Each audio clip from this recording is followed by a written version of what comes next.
স্নাতক প্রথম বর্ষ বাংলা বিভাগের সকল শিক্ষার্থীদের আসসালামু আলাইকুম। আশা করি সকলেই ভালো আছো। আলহামদুলিল্লাহ আমিও ভালো আছি। আজ তোমাদের কবিতা 1 অগ্নিবীণা কাব্যগ্রন্থ থেকে কবিতা প্রলয় উল্লাস নিয়ে আলোচনা করব। তো প্রথমেই আমরা কিছু কথা জেনে নেব অগ্নিবীণা সম্পর্কে। তো অগ্নিবীণা কাব্যগ্রন্থ লিখেছেন কাজী নজরুল ইসলাম। 1922 সালে অগ্নিবীণা কাব্যটি প্রকাশিত হয়। তো কবির জীবনী থেকে তেমন একটা প্রশ্ন আসে না, টুকটাক যেটা আসে ওই কবির জন্ম আর মৃত্যু। তো তোমরা এখানে দেখতে পাচ্ছ কবির জন্ম এবং মৃত্যু সাল আমি দিয়ে রেখেছি।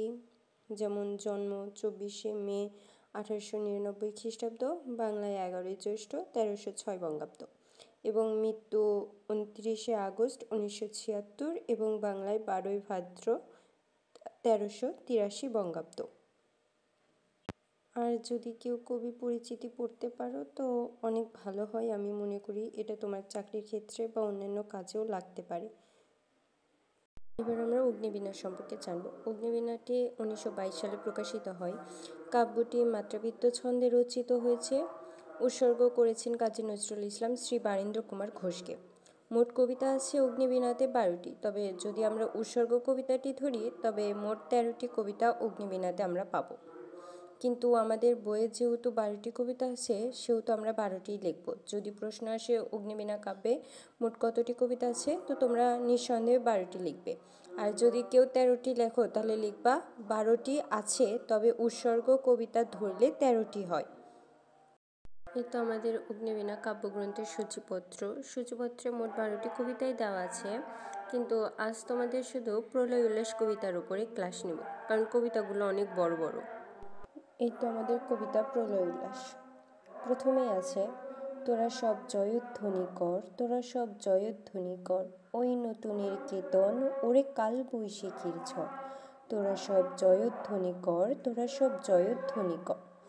তো প্রলয় উল্লাস কবিতার প্রথম এই 5 লাইনটা তোমরা খুব ভালো করে মনোযোগ দিয়ে পড়বে এবং যদি পারো তো মুখস্থ করবে। আমি প্রথমেই আন্ডারলাইন করে দিয়েছিলাম, কারণ আমি মনে করি কবিতা মানে তোমরা যদি কবিতার লাইনগুলো প্রশ্নের মধ্যে তুলে দিতে পারো তো অনেক ভালো, এবং পুরো কবিতার মধ্যে কিছু কিছু ছোট প্রশ্ন পাবে যা তোমরা মনোযোগ দিয়ে পড়বে। এখন তো আর কেউ বই পড়ে না, আমি দেখেছি সবাই প্রায় গাইডই পড়ে। তো আমি তোমাদের শুধু কবিতার মাঝে যেগুলো ইম্পর্টেন্ট লাইন সেগুলো সুন্দর করে বুঝাই দিব এবং সেগুলোই পড়াবো। বাকি কবিতাগুলো তোমরা সুন্দর করে যদি পারো PDF থেকে পড়ে নেবে বা গাইড থেকে তোমরা সহজের জন্য ক বিভাগগুলো শুধু পড়ে নেবে।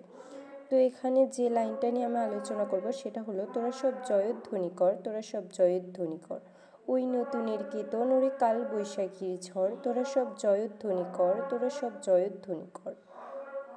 কবি আসলে এই লাইনগুলোকে এভাবে বোঝাতে চেয়েছে যে পুরাতনকে ভেঙে তার স্থলে নতুনকে সৃজন করতে চায়।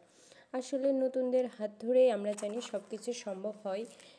যেমন পুরাতন কোনো কিছুকে ভাঙতে হলে নতুনের আবির্ভাব অনেকটা অনিবার্য হয়ে পড়ে, ঠিক কবিও ঠিক সেইভাবে পুরাতন কোনো কিছুকে বাতিল করে নতুনকে দিয়ে সেখানে সম্ভাবনার একটা সূর্য দেখতে চেয়েছে।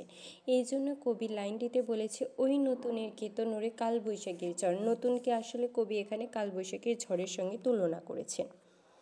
তাই এই কবিতার এই লাইনটুকু তোমরা অনেক মনোযোগ দিয়ে পড়বে। বাকি কবিতাটুকু তোমরা পারলে পড়বে, না হলে গাইড দেখে ক বিভাগগুলো মুখস্থ করে নেবে। আর এই সর্বশেষ প্যারাতে তোমরা এই লাইনটুকু অনেক ভালো করে পড়বে। প্রলয় উল্লাস এই কবিতাটি থেকে প্রায় বারবার দেখা যায় এই কয়টা লাইন থেকে বেশি প্রশ্ন আসে। তো আমি এটাও একটু পড়ে দিই। ধ্বংস থেকে ভয় কেন তোর, প্রলয় নতুন সৃজন বেদন, আসছে নবীন জীবনহারা অসন্তরকে করতে ছেদন। কবি এখানে বুঝিয়েছেন ধ্বংস থেকে ভয় না করে প্রলয়ের মাধ্যমেই নতুনের সৃজন হবে, মানে নতুনের শুরু হবে।